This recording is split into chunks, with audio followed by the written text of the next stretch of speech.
dernière fois, on m'a dit que je montais trop de peau. Donc, je me suis dit, là, j'en montre moins. Alors, pour que vous compreniez, lors de ma dernière vidéo, celle sur ma journée Covid, j'ai des commentaires comme quoi j'étais trop à poil et que je devais m'habiller. Donc, voilà. Voilà. Anyway, aujourd'hui, on va parler d'immigration encore. On est prêt à y aller. Et on se pose encore quelques petites questions sur l'anglais. Parce que l'anglais, ça revient souvent. Parce qu'en fait, j'ai regardé un peu sur les réseaux sociaux. Et ce qui revient le plus souvent, c'est l'anglais. Les gens ont vraiment peur. Vous avez vraiment peur de l'anglais. Est-ce que vous allez y arriver? Est-ce que vous allez pouvoir apprendre tout ça? On va en parler. Vous posez aussi beaucoup de questions sur les coûts de la vie. Combien ça coûte et tout, on va en parler. Et enfin, vous posez aussi des questions sur... je regarde mes notes.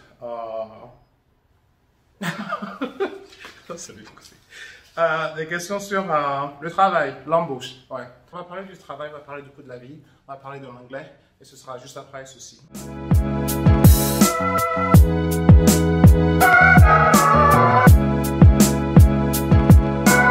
Donc la première question, celle qui revient le plus souvent, c'est par rapport à l'anglais. Alors vous vous demandez souvent, je ne parle pas bien anglais, comment je vais faire? L'anglais est-il un frein? Non, l'anglais n'est pas un frein. L'anglais n'est pas un frein parce que l'anglais, ça s'apprend. Il y a plusieurs manières de l'apprendre. Et la première chose que j'aimerais en fait dire, c'est que quand on vient d'un système français, ou par extension des anciennes colonies françaises, le niveau d'anglais qu'on a est en général bien. Pour pouvoir s'en sortir, pour pouvoir discuter, pour pouvoir parler, c'est en général bien. Donc en fait, vous ne partez pas vraiment de zéro. Et c'est ça qui est important. Que ça ne vous retienne pas. La deuxième chose que je voudrais enlever directement de là, c'est que les gens disent beaucoup, il y a beaucoup de personnes qui disent « Oh, on va d'abord aller à Montréal et on sera genre une demi-pied dans un pays anglais et puis après, on apprendra à parler anglais et puis après, on ira en Ontario. » Si le but, c'est d'aller en Ontario, ne faites pas cette étape par le Québec qui, pour moi, ne sert à rien. Allez directement là où vous voulez aller. C'est beaucoup plus simple, c'est beaucoup plus facile et vous ne perdez pas de temps sur le chemin, en gros. Pour pouvoir vous intégrer en anglais, voilà les choses que moi, j'ai faites. La première chose à faire, c'est d'avoir un certain nombre de temps avec des anglophones. Je sais qu'il y a beaucoup de gens, qui viennent ici, qui connaissent des amis francophones et qui passent beaucoup de temps avec eux. C'est bien parce que de toute façon, la ville parle anglais, donc tôt ou tard, vous serez obligé de parler anglais. Mais ce qui est mieux, c'est de trouver une coloc anglophone. Si vous avez la chance de tomber sur des gens qui sont ouverts, sociaux et qui sont anglophones, bingo, vous l'avez. Vous allez progresser très vite. La deuxième chose à faire, c'est participer aux événements. Il y en a beaucoup ici, les after-work. Il y a un site qui s'appelle Eventbrite qui recense tout ça. Ce sont des événements sociaux où les gens se rencontrent pour discuter. Eventbrite, Meetup aussi, où vous pouvez en fait échanger avec des gens, parler. Et il y a même des groupes Meetup qui sont spécifiquement faits pour parler une langue étrangère. En gros, si je suis francophone et que mon voisin est, disons, anglophone et qu'il veut parler français et moi anglais, ben on converse chacun de la langue de l'autre. L'autre chose que j'ai utilisée, c'est la lecture. Alors la lecture, c'est très important parce que... La lecture. C'est bien parce que vous lisez les mots et vous les apprenez. La seule chose que vous n'apprenez pas ici, c'est la prononciation des mots. Mais Dieu merci, aujourd'hui, il y a Google. Et Google prononce les mots pour vous. Donc évidemment, pour finir un livre comme ça, qui a à peu près, je sais pas, 450 pages, ça vous prendra du temps. Parce que pour chaque mot que vous ne comprenez pas, il faut aller chercher le dictionnaire, ou Google, le téléphone, comprendre la définition, tout ça, ça prend du temps. Mais ça marche très bien parce que c'est comme ça que vous apprenez de nouveaux mots et c'est comme ça que vous enrichissez votre vocabulaire. À la fin de la journée, ça, c'est aussi important que parler avec un colloque, par exemple. Et c'est bien d'avoir un bouquin à lire, ça fait du bien. Et en plus, ça vous permet de... de vous cultiver. Donc c'est super. Regardez aussi beaucoup les séries et privilégiez les séries, les sitcoms, les séries qui durent pas, les épisodes sont plutôt courts. La trame n'est pas complexe. Que ce soit Friends, que ce soit How I Met Your Mother, que ce soit The Office ou que ce soit Two Broke Girls, like, ces genres de séries, elles sont courtes, like, c'est des épisodes de 25 minutes. La trame n'est pas complexe et en fait, tu peux te concentrer, on peut se concentrer sur l'écoute, sur la manière dont ils parlent. Et puis c'est facile à suivre, c'est marrant. Et la dernière chose à laquelle j'ai pensé, que moi j'ai fait dans la rêve ainsi, ce sont les sites de rencontres. Tinder, Bumble, Match, tous ces trucs-là. Bien sûr, quand vous arrivez là-dessus, enfin, c'est pour les gens qui n'ont pas de copains, évidemment. Vous avez un copain, une copine, une femme, n'allez pas là-bas, c'est pas pour vous. C'est pour les gens comme moi, célibataire, je précise, célibataire. Ça marche bien parce que vous rencontrez quelqu'un et quand vous avez fait le tri entre, vous savez, les autres que vous ne pouvez pas rencontrer.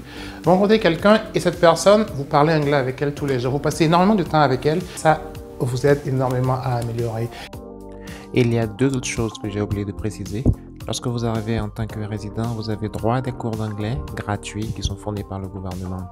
Vous avez aussi bien entendu accès à des écoles privées qui, elles, ne sont malheureusement pas gratuites. Donc, en gros, avec la colloque en anglais, avec si vous avez la chance de rencontrer quelqu'un qui parle anglais, si vous allez aux événements où il parle anglais, avec ces trois éléments ensemble, en 3, 4, 5 mois, vous aurez amélioré votre niveau d'anglais. Sur la deuxième question qui revient souvent, c'est le travail. Est-il facile de trouver un travail? Et ma réponse, c'est ça dépend, évidemment. Ça dépend de votre âge, ça dépend de votre expérience, ça dépend de ce que vous avez fait avant. Mais de manière générale, trouver un travail, ce n'est pas difficile. Et ça revient aussi en rapport avec l'anglais. Est-ce que je parle anglais assez bien pour trouver un travail?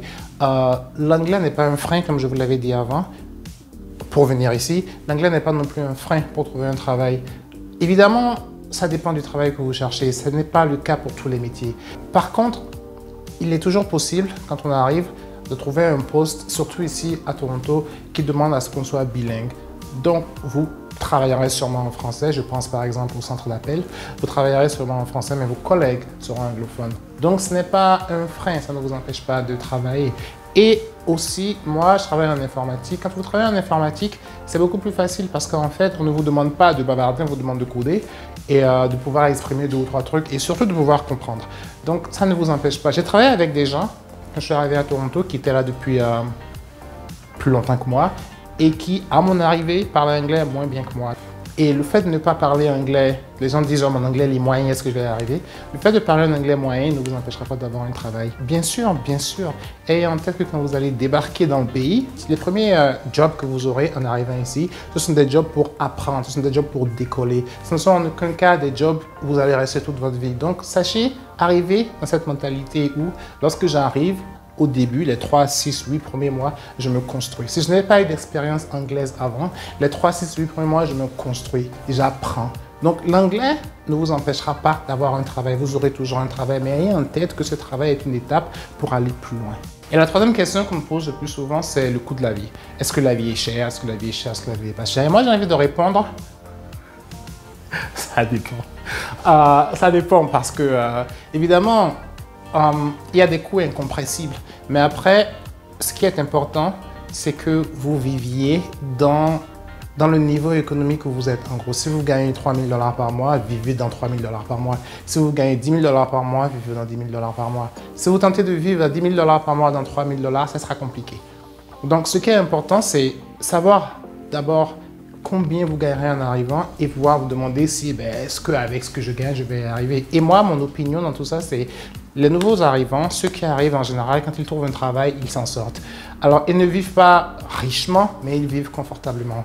On a certains frais qui sont incompressibles et qui sont les mêmes pour tout le monde, mais après, on peut faire des économies un peu à gauche et à droite. So, en gros, les frais incompressibles, ce sont par exemple le loyer. Donc, le loyer, les frais de transport, le téléphone, l'Internet, et les courses, la bouffe et aussi les vêtements. Donc, pour le loyer, comptez environ en colocation entre 700 et 1000 $ par mois. Et si vous voulez vraiment habiter seul, comptez entre 1900 et 2100 $ par mois. Ça, dans le downtown de Toronto. Pour les transports en commun, comptez environ 160 $ pour le ticket mensuel. Et pour l'Internet, je compterai à peu près 100 $ entre le téléphone et l'Internet de la maison. Pour les courses, je compterai à peu près 350 à 400 $ par mois. Maintenant, si vous voulez manger dehors, comptez à peu près 30 à 45 $ par repas, évidemment. Et pour les cocktails, les boissons alcoolisées, les verres, tout ça, comptez entre 7 et 15 $ pour un verre. Donc, en gros, ça nous amène à des frais incompressibles d'à peu près 1500 $ par mois. Donc, en gros, si vous gagnez dans les 25 $ par heure et qui fait à peu près 3000 $ par mois, vous vous en sortez. Donc, pour moi, le coût de la... C'est vrai que Toronto est cher. Il y a moyen de vivre dans Toronto en maintenant ses frais bas. On n'est pas obligé de vivre seul, tu peux vivre en colocation. On n'est pas obligé de vivre dans le corps du downtown, au bord de l'eau, sur Lakeshore, c'est pas forcé. Tu peux aussi vivre tranquillement sur Lansdowne, tu peux vivre tranquillement sur Bloor. et c'est beaucoup moins cher. Tu n'es pas obligé de vivre seul, surtout quand tu viens d'arriver. Tu peux vivre en colocation, c'est même mieux pour apprendre la langue. Donc oui, Toronto est cher, mais oui, il y a moyen de s'en sortir. Et non, on n'a pas galéré en vivant dans Toronto. Bien sûr, je parle de cas généraux. Il y aura toujours des exemples où une personne arrivera et galérera et s'en sortira pas. Mais je pense qu'en général, les gens s'en sortent. Et je pense que ça ne doit pas être un frein à votre immigration si vous voulez le faire. Voilà, c'est tout pour aujourd'hui. C'est une vidéo plutôt courte. J'espère que ça vous a plu. Dites-moi ce que vous en pensez. Laissez-moi des questions, je serai content de vous répondre. Et je vous dis à bientôt dans la prochaine vidéo. N'oubliez pas de liker, de commenter, de vous abonner et de me dire ce que vous pensez de vos costards. Anyway, ciao.